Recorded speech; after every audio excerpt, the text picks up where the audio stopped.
Are you preparing for UPSC? क्या आप भी यूपीएससी एग्जाम की तैयारी कर रहे हैं? और अगर आप यूपीएससी एग्जाम की तैयारी नहीं कर रहे हैं या किसी और एग्जाम की भी तैयारी कर रहे हो, तो आज हम जानेंगे नोट्स बनाने का सही तरीका। क्योंकि नोट्स ही एकमात्र ऐसा सोर्स है जो एग्जाम के लास्ट रिवीजन में हेल्प करता है, एज वी नो दैट। तो आज हम इसी बारे में बात करेंगे कि सही से हम नोट्स कैसे बना सकते हैं। जब हमारी एग्जाम होती है तो हम लास्ट टाइम नोट्स को ही खोलते हैं, नोट्स ताकि एक क्विक रिवीजन में हेल्प करता है। तो सिस्टमेटिक नोट्स हम कैसे बना सकते हैं, आज के इस वीडियो में यही जानेंगे। मैं आपको स्क्रीन पर लेकर चलती हूँ ताकि आपको एग्जैक्ट समझ में आए कि नोट्स कैसे बनाने। So without getting any further delay video start करते हैं। सो स्टूडेंट, यहाँ फर्स्ट पॉइंट पर ध्यान देना है। ये कुछ प्रैक्टिकल तरीके बता रही हूँ मैं आपको जो आपके नोट्स बनाने में काफ़ी हेल्पफुल रहेंगे। ये आपका बेस्ट तरीके से नोट्स बना सकते हैं। तो इसे कुछ 4-5 तरीके बता रही हूँ, ठीक है, जो आपको उस पर ध्यान देना है। काफ़ी प्रैक्टिकल तरीके हैं, प्लीज़ इसको ध्यान से समझना, आपको समझ में आ जाएंगे। फर्स्ट ऑफ ऑल यहाँ पर क्या कर रखा है, जैसे पानीपत का प्रथम युद्ध लिख रखा है। आपको दिखेगा नहीं शायद से, पर मैं आपको बता देती हूँ बोल के, ठीक है। तो पानीपत का प्रथम युद्ध है, पानीपत का द्वितीय युद्ध है, पानीपत का तृतीय युद्ध है।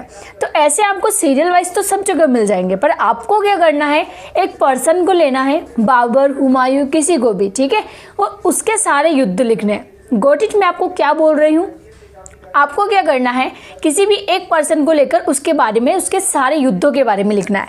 तो यहाँ पर बाबर ने कौन कौन से युद्ध लड़े, एक तो पानीपत का प्रथम युद्ध, खानवा का युद्ध, चंदेरी का युद्ध, घाघरा का युद्ध, ठीक है। तो इसके अलावा और भी युद्ध हो सकते हैं। मैंने ये जो है नोट्स वो एनसीईआरटी के बेस पे बना रखी है, उसमें जितनी इंफॉर्मेशन है मैंने वो लिख रखी है। नाउ यहाँ पर मैंने क्या कर रखा है, उनका ईयर भी लिख रखा है, और यहाँ पर किस किस के बीच में हुआ, बिटवीन यानी मतलब किस किस के बीच में हुआ ये युद्ध, ये भी लिख रखा है, और वॉन यानी कौन जीता ये भी बता रखा है।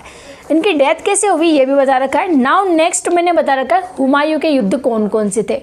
तो हुमायूं के मैंने सारे युद्ध लिख रखे हैं, उनकी डेथ का रीज़न बता रखा है। यहीं पर बात करें तो मोहम्मद गौरी के बारे में भी मैंने इस वाले पेज पर बना रखा है। आई होप आपको समझ में आ गया होगा कि मेरा फर्स्ट तरीका क्या है बोलने का और फर्स्ट ट्रिक क्या है बताने के लिए। यानी आपको किसी भी एक पर्सन को लेना है, उसके बारे में लिखना है, बजाय आपको सीरियल वाइज के प्रथम युद्ध, द्वितीय युद्ध, तृतीय युद्ध, ठीक है, इस तरीके से नहीं लिखना है। फर्स्ट तरीका आपको समझ में आया, काफ़ी ईजी है।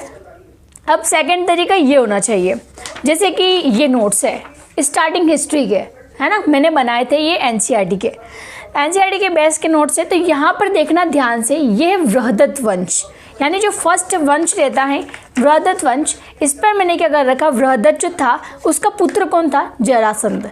जरासंध के बाद में इस बृहदत्त वंश का अंतिम शासक कौन बनता है, रिपुंजय।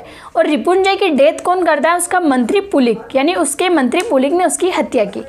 काफ़ी इजी तरीके से पूरा इसका स्ट्रक्चर मुझे समझ में आ गया। नेक्स्ट मैंने क्या कर रखा है, पहले मगध का उत्कर्ष लिख रखा है, ठीक है। तो बृहदत्त, हर्यक, शिशुनाग और नंदवंश, इसमें 4 वंश होते हैं। अब नेक्स्ट लिख रखा है हर्यक वंश के बारे में। तो हर्यक वंश का फर्स्ट कौन होता है, बिंबिसार। फिर बिंबिसार का पुत्र अजातशत्रु बनता है और इसकी मृत्यु करके मरता है, मतलब इसकी मृत्यु कर देता है इसका पुत्र। और इसके बाद में कौन आता है, उदयन, और उदयन के बाद आता है नागदशक। इनके टाइम पीरियड भी मैंने यहाँ पर लिख रखे। शिशुनाग वंश का भी लिख रखा है, और एनसीईआरटी के अकॉर्डिंग बता रखा है, तो उसमें शिशुनाग के बारे में ज़्यादा नहीं दिया हुआ था। नंद वंश जो रहता है, इसमें कुछ जो कैपिटल्स होती है यानी राजधानियाँ होती है वो चेंज की जाती है। तो राजधानी कैसे चेंज करते हैं, ये नंदवंश की राजधानी राजगृह से क्या बनाते हैं, पाटलिपुत्र। पाटलिपुत्र कहाँ पर है, गंगा सोन के संगम पर ये पाटलिपुत्र था, और यहाँ पर इसको राजधानी बनाई गई थी। नाउ इसके बाद में वैशाली, वैशाली कौन सी फिर मगध की राजधानी बनी, और किसने बनाई, शिशुनाग ने। तो ये भी मैंने इसमें मेंशन कर रखा। फिर यहाँ पर मैंने लिख रखा है इसका लास्ट जो आखिरी शासक होता है वो होता है घनानंद। और घनानंद की मृत्यु कौन करता है, आपको पता होगा, मुझे कमेंट में ज़रूर बताना कौन करता है घनानंद की मृत्यु, ठीक है, आप मुझे ज़रूर बताना कमेंट में। एक तरीका ये हो गया कि हम किसी भी टॉपिक को लिखते हैं ना, तो इस पॉइंट वाइज बिल्कुल शॉर्ट में हम इसको नोट्स को अपने कवर कर सकते हैं। नेक्स्ट थर्ड जो टाइप होती है वो इस तरीके से, किसी भी रिवर के बारे में आ जाए, किसी भी लोकेशन के बारे में आ जाए, ऐसा मैप लाना है स्टेशनरी से। 1 रुपये के 2 आ जाएंगे, 1 रुपये का 1 आ जाएगा, काफ़ी सस्ता पड़ेगा। तो 10 रुपये के से 10 भी लाओ तो कोई महंगा नहीं है। आपको क्या करना है, जैसे कुछ भी आप पढ़ो, कालीबंगा, ये जो पहले के जो ऐतिहासिक प्लेसेस होते, होली प्लेसेस, इनको आप बना सकते हैं। जैसे राखीगढ़ है, कालीबंगा है, ये चंदूहड़ो, ये जो भी पुराने प्लेसेस है इनको आप लोकेट कर सकते हो कि किस किस स्टेट में थे, किस किस कंट्री में थे, इस तरीके से। Got it. नाउ एक और तरीका होता है नोट्स बनाने का, जैसे कि मैंने इस बुक में बना रखा है। यहाँ पर मैंने सिंपली क्या कर रखा है, पॉइंट वाइज नोट्स बना रखे। पॉइंट वाइज मतलब सिंपल पॉइंट, आप किसी भी पॉइंट को ले सकते हो। जैसे कि मैंने यहाँ पर बना रखा है महासागर, 5 महासागरों के नाम लिख दिए, 5 महाद्वीप के नाम लिख दिए, और फिर जिनसे कर्क रेखा गुजरती है उन राज्यों के नाम लिख दिए। तो आप इस तरीके से भी कर सकते हो। Got it. एक पॉइंट वाइज बनाना है, एक इस टाइप से लोकेशन मेंशन करनी है, एक इस टाइप से बनाना है, और एक इस टाइप से किसी भी एक पर्सन का लेना है और आपको उसके बारे में लिखना है। मैंने पेज फोल्ड किया था वैसे तो, बट ये नेक्स्ट टाइप इस तरीके से। तो इसमें क्या करना है, जैसे कि राजनीतिक दल। अब राजनीतिक दल कई तरीके के होते हैं, जैसे कि आपका भारतीय राष्ट्रीय कांग्रेस है, भारतीय जनता पार्टी है। तो आपको क्या करना है, सिंपल राजनीतिक दल लिखना है, जितने भी राजनीतिक दल है, और उनके एजेंडा यानी उनके मोटो यानी उनके मकसद क्या है वो लिखना है। तो मैंने क्या करा, भारतीय राष्ट्रीय कांग्रेस है ना, तो ये कब गठित हुई यानी कब बनी, इसके डेट लिख दी यानी ईयर लिख दिया, और इनका मेन एजेंडा क्या है वो लिख दिया। जैसे भारतीय जनता पार्टी ये 1980 में बनी, और इनका मोटो क्या है, भारत की प्राचीन संस्कृति और मूल्यों से प्रेरणा लेकर इसको मजबूत करना और आधुनिक भारत को अच्छे से बनाना। ठीक है। तो यहाँ पर इनका मोटो था, जैसे बहुजन समाज पार्टी है, भारतीय कम्युनिस्ट पार्टी है, ये मार्क्सवादी पार्टी अलग है, और ये राष्ट्रवादी कांग्रेस पार्टी अलग है। तो आप ऐसे कुछ पार्टीज़ का लिख सकते हैं, जो राजनीतिक दल होते हैं उनके बारे में लिख सकते हैं। एंड नेक्स्ट जो लास्ट तरीका है वो बता रही हूँ मैं, डायग्राम। डायग्राम आपको काफ़ी ज़्यादा हेल्प करते हैं नोट्स में। जैसे कि यहाँ पर मैंने इसका डायग्राम बना रखा है, ये तो कुछ भी नहीं, और भी बहुत सारे डायग्राम मैंने बना रखे।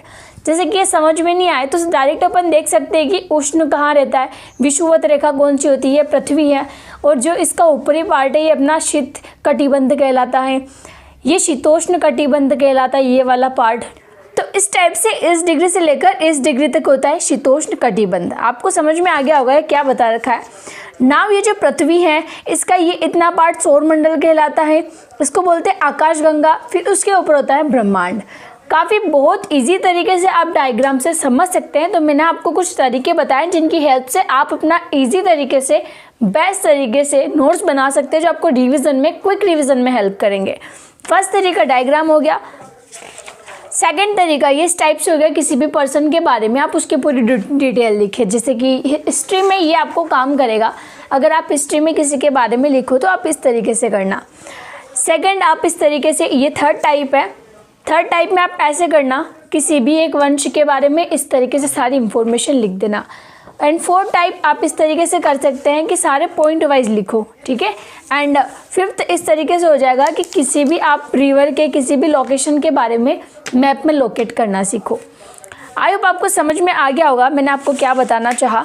तो आप अपनी और भी कोई डाउट्स हो और भी कोई आपकी दिक्कत हो तो आप मुझे कमेंट कर सकते हैं, आपकी हेल्प ज़रूर करूँगी मैं। और अगर आपको कोई नया तरीका पता हो जो हेल्प करे नोट्स बनाने में तो मुझे भी बताना, और बाकी स्टूडेंट्स के साथ में भी शेयर करना, ताकि उनको भी हेल्प हो जाए और मुझे भी हेल्प हो जाए।